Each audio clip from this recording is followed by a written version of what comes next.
Hello aspirants, स्वागत है आप लोगों का एग्जाम सेतु में। ये हमारा सेशन नंबर 9 है। ठीक है, तो चैप्टर नंबर 9 और सेशन नंबर भी 9 है। अभी तक हम लोगों ने देख लिया है मौर्यन हार चुके हैं और किस तरीके से सत्वहाना का साउथ के अंदर रूल होता है। इस चैप्टर को इन टॉपिक्स को हम देख चुके हैं कि नॉर्थ इंडिया के अंदर पोस्ट मौर्यन यानी मौर्य वंश के बाद क्या होता है और साउथ इंडिया के अंदर मौर्य वंश के बाद क्या होता है और कौन कौन से अटैक भारत के अंदर होते हैं उत्तर पश्चिम के भाग से, नॉर्थ वेस्टर्न से। ठीक है, तो हम अब इसके आगे बढ़ते हैं, कहानी आगे बढ़ाते हैं, अगले एपिसोड की तरफ चलते हैं हम लोग। Traders, Kings and pilgrims. अब यहाँ पे कौन कौन आते हैं? हमने देखा कि साउथ के अंदर कौन आ गए? सत्वहाना। वेस्टर्न इंडिया यानी महाराष्ट्र की तरफ भी फैल जाते हैं ये, और हमारे साउथ इंडिया की तरफ, दक्षिण भारत की तरफ भी फैल जाते हैं। ठीक है, सत्वहाना के अंदर सबसे फेमस कौन था? गौतमी पुत्र श्री सतकर्णी, जिसके बारे में मैंने आपको बताया था। गौतमी पुत्र के टाइम पे बुद्धिज्म बहुत फैलता है। ठीक है, और मैंने आपको जब अटैक्स बताए थे तो वहां पे कुषाण का रूल भी बताया था। ये कुषाण कौन थे जिन्होंने बैक्ट्रिया के अंदर साकाज को हराया था और साकाज की जगह भारत में कुषाण आके रहने लगे थे। ठीक है, तो कुषाण रूलर के अंदर जो कुषाण वंश था और उसके सबसे फेमस राजा कौन थे? कनिष्का। कनिष्का ने लगभग 1900 साल तक, यानी कुषाण वंश ने लगभग 1900 साल तक राज किया। अब कनिष्का के टाइम पे जो बुद्धिस्ट धर्म था ना, जो बौद्ध धर्म था, वो बहुत ज्यादा फैला। कनिष्का के टाइम पे बहुत सारी बुद्ध भगवान की सभाएं होती थी, बुद्धिस्ट काउंसिल होती थी, जहाँ पे जो विद्वान थे आपस में मिलते थे और गौतम बुद्ध की बातों को डिस्कस करते थे।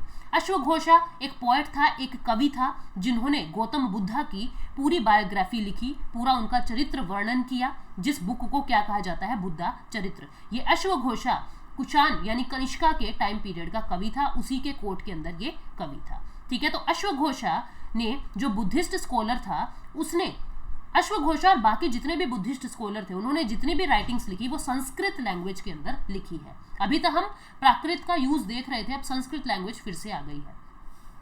अब आगे क्या होता है? अ न्यू फॉर्म बुद्धिज्म, एक नए तरीके का बुद्धिज्म अब फैलने लगा है भारत के अंदर। दो तरीके का बुद्धिज्म होता है, मैं आपको बता दूं। एक होता है हिनायाना। क्या होता है? हिनायाना। और एक होता है महायाना। हिनायाना एंड महायाना। अभी तक हिनायाना के बारे में हम देख रहे थे, अब हम महायाना बुद्धिज्म को देखेंगे। हिनायाना के अंदर क्या है? कोई मूर्ति पूजा नहीं है। मूर्ति पूजा नहीं है, गौतम बुद्धा के स्टैचू की पूजा नहीं होती थी, लेकिन अब मूर्ति पूजा होने लगी, यानी गौतम बुद्धा की स्टैचू बनाया गया। दूसरा डिफरेंस इसके अंदर क्या था? हिनायाना के अंदर ऐसा माना जाता है जिस इंसान को अब एनलाइटनमेंट मिल चुका है, यानी जो इंसान अब ज्ञान प्राप्ति कर चुका है, जिसको जिंदगी के दुखों की नॉलेज हो गई है, वो इंसान अब कंप्लीट आइसोलेशन में रहे, वो एकांत में रहे और अपना मेडिटेशन करता रहे। लेकिन महायाना के अंदर ऐसा माना गया कि इंसान को जब ज्ञान प्राप्ति हो जाती है तो वो वापस से अपनी फैमिली में रहते हुए भी अपनी टीचिंग्स को फैला सकता है, अपने ज्ञान को फैला सकता है। तो एक नए तरीके का यानी महायाना बुद्धिज्म अब हमें देखने को मिलेगा। ठीक है, तो महायाना बुद्धिज्म के दो डिस्टिंक्ट फीचर हम लोगों ने देख लिए। अब गौतम बुद्धा की मूर्ति बना के पूजा होने लगी और दूसरा बोधिसत्वा के अंदर बिलीफ होने लगा। बोधिसत्वा क्या था? बोधिसत्वा वो नॉलेज है, वो आइडिया है जिसके अंदर ये कहा हुआ है कि एक बार ज्ञान मिलने के बाद आपको कंप्लीट आइसोलेशन की जरूरत नहीं है, आप अपनी फैमिली में रहकर भी दूसरे लोगों को आप टीच कर सकते हो, ज्ञान की प्राप्ति उनको करवा सकते हो। और धीरे धीरे जो ये बोधिसत्वा यानी जो हमारा महायाना है, जो बाद वाला बुद्धा है, उसके वो फैलने लगा ऑल ओवर वर्ल्ड के अंदर, सेंट्रल एशिया के अंदर, चाइना के अंदर, कोरिया और जापान के अंदर भी ये फैलने लगा। ठीक है गाइस, तो अब बुद्धिज्म जो है वो अब ईस्टवर्ड भी फैल रहा है, पूर्व की दिशा भी फैल रहा है। ठीक है, साउथ ईस्टवर्ड यानी दक्षिण पूर्व की तरफ भी फैल रहा है, जैसे श्रीलंका है, म्यांमार है, थाईलैंड है, यहाँ पे भी, इंडोनेशिया के अंदर भी ये फैलने लगा। ठीक है, तो जो बुद्धिज्म की जो ओल्डर फॉर्म है उसे हम कहते हैं थेरावाड़ा बुद्धिज्म। ठीक है गाइस, ये हम लोगों ने देख लिया। अब इसके बाद क्या होता है? बुद्धिज्म के बाद हमारा भक्ति मूवमेंट भी भारत के अंदर चल पड़ता है। अभी तक हम देख रहे थे कि सिर्फ जैनिज्म और बुद्धिज्म फैल रहा है, लेकिन अब क्या हुआ? धीरे धीरे शैविज्म, विष्णुविज्म यानी दुर्गा की पूजा और भी अलग अलग तरीके के गॉड गॉडेस की पूजा होने लगी और उनकी मूर्ति पूजा होने लगी, यानी मंदिरों में उनकी मूर्ति बना के उनकी पूजा होने लगी। ठीक है, तो अभी तक क्या हो रहा था कि वेद पढ़ने की जो परमिशन है वो शूद्राज को नहीं थी। शूद्र लोग जो है वो वेद नहीं पढ़ सकते थे, लेकिन अब पुराण लिखे जाने लगे, जैसे भगवत गीता, महाभारत, रामायणा, इनको शूद्रा भी पढ़ सकते थे। ठीक है। और इस भक्ति मूवमेंट के पाथ को, जहाँ पे शिव की, विष्णु की या दुर्गा मैया की जो भी मूर्ति पूजा होती थी, उसको चाहे हाई सोसाइटी का इंसान हो, चाहे लो कास्ट का इंसान हो, कोई भी इंसान, कोई भी महिला, कोई भी पुरुष जो है उस भक्ति मूवमेंट को फॉलो कर सकता था। भक्ति की प्रेजेंस कहाँ मिलती है? भगवत गीता के अंदर मिलती है, जो हिंदू धर्म की एक पवित्र बुक मानी जाती है, पवित्र ग्रंथ माना जाता है, इंक्लूडेड इन महाभारत के अंदर भी भगवत गीता का जिक्र है, जहाँ पे कृष्ण और अर्जुन के विवाद लिखे हुए हैं। ठीक है गाइज, हम लोगों ने ये देखा कि किस तरीके से अब समय बदल रहा है, धर्म कैसे बदल रहा है। अब आगे बढ़ते हैं हम। अब क्या हो रहा है, हमने नॉर्थ इंडिया और साउथ इंडिया की बातें पढ़ ली। अब नॉर्थ इंडिया में वापस चलते हैं। मैंने आपको क्या बताया था, नॉर्थ इंडिया के अंदर मौर्यन के बाद जब लास्ट में कनवा डायनेस्टी आती है, कनवा वंश आता है, ये आप देख पा रहे हो, हम लोगों ने अभी पढ़ा था कुछ देर पहले कि जब कनवा वंश आता है, ठीक है, आप भूल ना जाए, इस तरीके से मैं आपको बता दूं, जो कनवा वंश आता है, कनवा वंश के डिक्लाइन होने के बाद बहुत समय तक उत्तर भारत के अंदर कोई फेमस वंश नहीं आया, कोई शक्तिशाली वंश नहीं आया। उसके बाद आता है गुप्ता वंश, गुप्ता डायनेस्टी। उसके बारे में अब हम लोग पढ़ते हैं। गुप्ता के बारे में अगर हम पढ़ें तो इसका जो फाउंडर था वो था श्री गुप्ता, और उसके जो सक्सेसर थे यानी श्री गुप्ता के बाद आते हैं घटोत्कच। इन दोनों ने अपने आप को महाराजा टाइटल से नवाजा।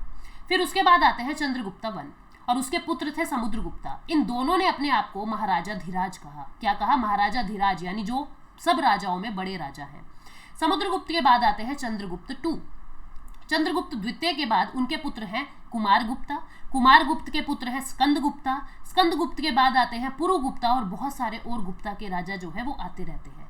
लेकिन कुमारगुप्त के टाइम पे ही हुन्स का इन्वेजन भारत के अंदर यानी उत्तर भारत के अंदर हुन लोग अपना अटैक करते हैं, जिसको स्कंदगुप्ता ने भी झेला, जिसको कुमारगुप्ता ने भी झेला और जिसको पुरुगुप्ता ने भी झेला। लेकिन ये हुन बहुत शक्तिशाली थे, इनके पास बहुत सारे हथियार थे, तो लास्ट में गुप्ता डायनेस्टी को खत्म करके हुन्स लोग आ जाते हैं। ठीक है, और लेटर गुप्ता के टाइम पे हम लोग हर्षवर्धना के बारे में पढ़ते हैं। तो हम देखते हैं समुद्रगुप्ता के बारे में। समुद्रगुप्त कौन थे, अब आपको यहाँ से आइडिया लग जाएगा। समुद्रगुप्त गुप्ता डायनेस्टी के एक फेमस रूलर हैं। ठीक है, ये अपनी इंस्क्रिप्शंस के बारे में जाने जाते हैं। Inscribed on the Ashokan pillar, Ashoka का जो पिल्लर था इलाहाबाद में, वहाँ पे इनकी प्रशस्ति लिखी हुई है। इनके बारे में जो इनका पोएट था हरिसेना काव्य था, इन्होंने समुद्रगुप्ता की प्रशस्ति लिखी हुई है। प्रशस्ति क्या होता है? प्रेज, उनकी तारीफ के अंदर लिखा हुआ है। और जब भी कोई कवि जो है इनकी प्रशस्ति यानी इनकी तारीफ में कुछ लिखता था अपनी कविताओं के अंदर, अपने काव्य के अंदर, तो वो उनके बारे में, उनके पिता, उनके माता, उनके दादा यानी पूरे वंश के बारे में लिखता था।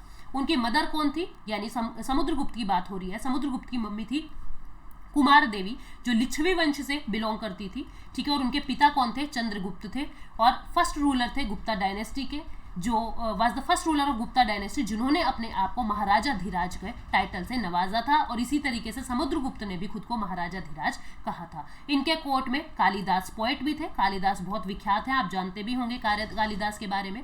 और आर्यभट्ट एस्ट्रोनॉमर इनके ही राज दरबार में होते थे। इसके बाद लेटर गुप्ता में चलते हैं। लेटर गुप्ता में हर्षवर्धन का पीरियड आया। ठीक है, 1400 साल तक इनका कार्यकाल चलता है, यानी लेटर गुप्ता चलता है। और इनके जो पोएट थे हर्षवर्धना के टाइम में जो फेमस पोएट थे, जो फेमस कवि थे, वो कौन थे? बाणभट्टा। उन्होंने हर्षवर्धना की बायोग्राफी लिखी, जिसको किस नाम से जानते हैं? हर्षचरित्र, जिसको संस्कृत में लिखा गया। हर्ष हालांकि सबसे बड़े पुत्र नहीं थे, लेकिन फिर भी उनके पिता और उनके बड़े भाई की मृत्यु के बाद हर्षा को थानेसर, जो हरियाणा के अंदर है, उसका राजा बना दिया गया। ठीक है, जो हर्षवर्धन थे, उनको बंगाल के राजा ने मार दिया था। हर्षा ने कन्नौज का राज्य ले लिया था, और जब बंगाल के राज्य को लेने लगे तो बंगाल के रूलर ने उनकी मृत्यु कर दी थी, उनको मार दिया था। वो सक्सेसफुल ईस्ट में तो हुए, लेकिन मगधा और बंगाल उन्होंने जीत भी लिए थे हालांकि, लेकिन वो बाकी किसी जगह पे, पूर्व के अलावा कहीं पे भी वो सक्सेसफुल नहीं हो सके थे। उन्होंने नर्मदा को क्रॉस करने की कोशिश की, लेकिन चालुक्य वंश के पुलकेशिन सेकंड ने उनकी मृत्यु कर दी है। पुलकेशिन सेकंड जो है राजा का नाम है, जो चालुक्य वंश के संस्थापक माने जाते हैं। पुलकेशिन सेकंड ने हर्षवर्धना की मृत्यु कर दी थी। ठीक है, अब आप देखेंगे इसी बीच में चालुक्य और पल्लवों का राज भी साउथ इंडिया के अंदर फैल रहा था। चालुक्य कहाँ थे? आप देख पा रहे हो, ये चालुक्य का शासन था, जिसके राजा पुलकेशिन सेकंड ने अभी हमारे हर्षवर्धना को मारा था, जिसके बारे में अभी हमने पढ़ा। और तमिलनाडु के अंदर ये पल्लवा डायनेस्टी जो है ये फैल रही थी। ठीक है गाइस, अब हम आगे बढ़ते हैं। पल्लवों का जो स्प्रेड हो रहा था, पल्लवा जो है अपनी राजधानी कांचीपुरम के चारों तरफ बढ़ते जा रहे थे, कावेरी नदी के पास बढ़ते जा रहे थे, जबकि जो चालुक्य लोग हैं वो कृष्णा से लेकर तुंगभद्रा नदी के पास बढ़ते जा रहे थे। चालुक्य के फेमस रूलर कौन थे? पुलकेशिन सेकंड। ठीक है, इनकी प्रशस्ति यानी इन पुलकेशिन सेकंड की प्रशस्ति, इनकी तारीफ के अंदर कुछ कविताएं लिखी गई। किसके द्वारा? रवि कीर्ति कवि के द्वारा, जो इन्हीं के ही कोर्ट के, इन्हीं के ही राज दरबार में होते थे। जो चालुक्य विक्ट्री जो थी वो बहुत ज़्यादा शॉर्ट लिव थी, मतलब जो चालुक्य का शासन है वो बहुत लंबा नहीं रहा। दोनों पल्लवा और चालुक्य जो है नए नए राजा यहाँ पे आते हैं, और उन चालुक्य और पल्लवा दोनों को ही किसने हराया? राष्ट्रकूटा और चोला वंश ने इन दोनों को हरा दिया। आप देखेंगे चोला, चेरा, पांड्या, राष्ट्रकूटा, ये सारे कौन हैं? ये सारे साउथ इंडिया के ही राजा हैं, साउथ इंडिया के ही वंश हैं। धीरे धीरे एक दूसरे से लड़ते लड़ते एक दूसरे को रिप्लेस कर रहे हैं। ठीक है गाइस, अब आर्मी के अंदर कुछ नई चीजें हो रही हैं। अब जो मिलिट्री लीडर होता था उसको राजा तभी बुलाता था जब उसकी जरूरत होती थी। आर्मी बना ली जाती थी जब उसकी जरूरत होती थी, लेकिन उसको कोई सैलरी नहीं दी जा रही। जैसे लेटर वैदिक टाइम में कुछ सैलरी फिक्स दी जाती थी, अब कोई सैलरी नहीं दी जा रही। उसको क्या कहा जाता था? तुम इसको किसी जमीन का राजा बना दिया जाता था, किसी जमीन को उसके अंडर कर दिया जाता था कि इस जमीन से जितना भी टैक्स आए वो तुम ले लेना। ठीक है, ग्रांट ऑफ लैंड। अब वो इस चीज को क्या कहते हैं? फ्यूडलिज्म, हिंदी में कहते हैं सामंतवाद। या वो कौन बन जाते थे? जो आर्मी चीफ होते थे उन्हें सामंत बना दिया जाता था। धीरे धीरे ये सामंत जो है अपने आप में ही राजा बनने लगे थे। ये किसकी बात हो रही है? ये गुप्त काल की बात हो रही है, गुप्ता डायनेस्टी की बात हो रही है कि जो आर्मी के चीफ होते थे उनको सामंत बना दिया जाता था, उनको सैलरी नहीं दी जा रही, उनको कह दिया जाता था इस जमीन का टैक्स तुम ले लेना, कि इतने भाग का टैक्स तुमको दे दिया जाएगा। तो सामंत धीरे धीरे अपने आप में ही राजा बनने लगे। उन्होंने देखा कि हमारे पास तो टैक्स की पावर आ गई है, तो हम रूल क्यों नहीं कर सकते। तो इसी तरीके से जो आप हर्षवर्धना देख रहे हो, हर्षवर्धना गुप्ता टाइम का एक सामंत ही होता था, जिसने अपने राजा की हत्या करके और फिर इस डायनेस्टी को, उनसे लड़ाई करके इस डायनेस्टी को लेटर गुप्ता पीरियड को संभाला था। ठीक है, साउथर्न किंगडम के अंदर यानी दक्षिण भारत के अंदर अलग अलग असेंबलीज, अलग अलग सभाएं होती थी।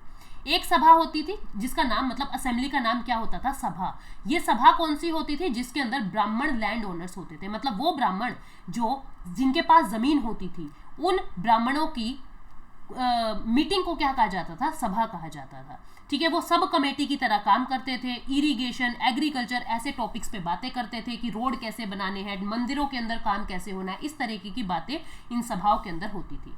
और एक वर्ड आप देखोगे उस समय हमारे लेटर गुप्ता टाइम में, गुप्ता पीरियड के अंदर, और क्या होती थी? विलेज असेंबली होती थी, ऐसे लैंड ओनर्स की जो ब्राह्मण नहीं है। आप देख पा रहे हो सभा कैसी असेंबली होती थी? जो ब्राह्मण जिनके लैंड ओनर्स होते थे उनका ग्रुप है सभा। लेकिन उर कैसी असेंबली होती थी? जिनके अंदर कौन लोग मिल रहे हैं? जो लैंड ओनर तो है, जिनके पास जमीन तो है, लेकिन जो ब्राह्मण नहीं है, जो व्यापारी वर्ग से होते थे या और किसी वर्ग से होते थे।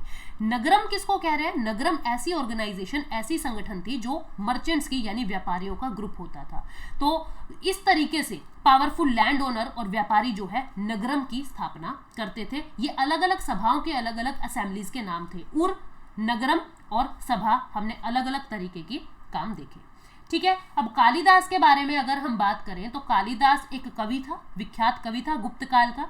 ठीक है, उनके इंटरेस्टिंग फीचर ये थे कि जो राजा था, कालिदास ने अपनी कविताओं में ये लिखा हुआ था, जो राजा था और जो ब्राह्मण है, ये कौन सी लैंग्वेज यूज कर रहे हैं? ये संस्कृत को यूज करते हैं। लेकिन बाकी जितने महिला पुरुष होते थे, जो कॉमन होते थे, यानी राजा और ब्राह्मण को छोड़ के, वो सारे प्राकृत भाषा का यूज करते थे गुप्ता काल के अंदर। कालिदास की फेमस जो पोइट्री है वो है अभिजान शकुंतलम। इनका प्ले है फेमस अभिजान शकुंतलम, जो एक लव स्टोरी है दुष्यंता की और शकुंतला की। ठीक है, तो कालिदास के बारे में हम लोगों ने समझ लिया। अब हमारा लास्ट चैप्टर है, that is buildings, paintings and books. इसके बारे में देखो, इसके बारे में ये बताया हुआ है कि भारत अपने पुराने टाइम से ही कितना ज्यादा आर्ट एंड क्राफ्ट में विख्यात होता था। तो ये मेहरौली का पिल्लर आप देख रहे हैं, ये मेहरौली का पिल्लर है जो दिल्ली के अंदर है, जो लगभग 1500 साल से खड़ा हुआ है, गुप्ता काल के अंदर बनाया गया था। ठीक है, और इसके अंदर क्या खासियत है कि ये 1500 साल से आज तक इसके ऊपर जंग नहीं लगा, इसके ऊपर रस्ट नहीं आया है। तो ये भारत के क्राफ्ट को बता रहा है कि कितना विख्यात था। फिर ये मंदिरों के बारे में, मंदिरों की कुछ खासियत बताई जा रही है। कि जो मंदिर होते थे उनका अलग से एक प्रदक्षिणा पथ होता था। प्रदक्षिणा पथ क्या होता है, ये आप प्लेटफॉर्म देख रहे हो ना, जिसके चारों तरफ फेरी ली जाती है, ठीक है, उसे प्रदक्षिणा पथ कहते हैं। मंदिर के अंदर एक गर्भगृह बनाया जाता था। गर्भगृह क्या है, वो कमरा जिसके अंदर भगवान बैठते थे, ठीक है। जैसे आप खाटू जी वगैरह जाओगे, आप मथुरा के अंदर जाओगे तो पर्टिकुलर एक मंदिर देखोगे जिसके अंदर भगवान की मूर्ति है, पर्टिकुलर वो रूम जिसके अंदर भगवान की मूर्ति है उसे गर्भगृह कहते हैं, ठीक है। फिर ये मंडप होता था गर्भगृह के बाहर, जैसे ये एक मंदिर है, ठीक है, यहाँ पे तो भगवान बैठे हैं, इसके बाहर क्या होता था, यहाँ पे ये पूरा मंडप बनाया गया था जहाँ पे लोग खड़े होके भगवान की आरती पूजा, भगवान के लिए प्रेयर कर रहे हैं, इसे मंडप कहते थे। और मंदिरों के अंदर शिखर होता था, ये आप देख पा रहे हो शिखर, ये बताता था कि हाँ कोई धार्मिक चीज है, ये कोई धार्मिक बिल्डिंग है, ये शिखर मंदिरों के अंदर होता था। साउथ इंडिया के अंदर आपको ये देखने को मिलेगा। तो इस तरीके से मंदिरों के आर्ट एंड क्राफ्ट के बारे में बताया गया है। फिर कुछ बुक के बारे में बताया गया है। तमिल की फेमस बुक थी सिलापद्दईकरम, ठीक है, ये किसने लिखी थी, ये इलांगो नाम के कवि ने 1800 साल पहले लिखी थी। ये भी एक लव स्टोरी थी। फिर एक और तमिल की ही बुक थी जिसका नाम था मणिमेकालाई, जिसको सतनूर नाम के पोएट ने लिखी थी 1400 साल पहले। बहुत सारे पुराण उस समय में होते थे जो संस्कृत के अंदर श्लोक लिखे जाते थे, जैसे रामायण महाभारत उस समय में आ चुकी थी। रामायण महाभारत के अंदर कौरवों और पांडवों का जिक्र है। तो ये कुछ फेमस बुक्स होती थी जिसके बारे में हम लोगों ने देख लिया, आर्ट एंड क्राफ्ट्स के बारे में देख लिया। अब ये हमारी क्लास 6 की जो सीरीज है वो समाप्त होती है। मैं डिस्क्रिप्शन बॉक्स में मैं इसकी पीडीएफ डाल रही हूँ गाइस, इसकी पीडीएफ डाल रही हूँ, तो आप लोग इस चीज़ को याद रखना। इसकी पीडीएफ आप डिस्क्रिप्शन बॉक्स से डाउनलोड कर लेना। साथ में मैं आपको एक टेलीग्राम का लिंक भी डिस्क्रिप्शन बॉक्स में दे रही हूँ। टेलीग्राम का लिंक नहीं है, वो नाम है, आप लोग जुड़ सकते हो मेरे साथ यूपीएससी विद पायल गुप्ता, जहाँ पे आपको सारी डिटेल्स मेरे और कोर्सेज के बारे में भी पता लगती रहेगी। अब हम 7th क्लास की हिस्ट्री को स्टार्ट करेंगे। 7th क्लास की हिस्ट्री को भी इसी मिनी सेशन में, ऐसे ही मिनी सेशंस में बनाऊंगी, और साथ में मैं एमसीक्यू आप लोगों के लिए लेके आऊंगी जिसके अंदर क्लास 6 के एमसीक्यू पर्टिकुलरली होंगे, और ये एमसीक्यू सीरीज हम लाइव रखेंगे, ठीक है गाइस। तो आप डिस्क्रिप्शन बॉक्स में पीडीएफ को डाउनलोड कर लेना। Thank you so much, take care, bye bye. एक और बात, आपको इनके नोट्स बनाने की ज़रूरत नहीं है। ये जो पीडीएफ मैं दे रही हूँ ये सेल्फ सफिशिएंट है, इसके अलावा करने की कुछ ज़रूरत नहीं है।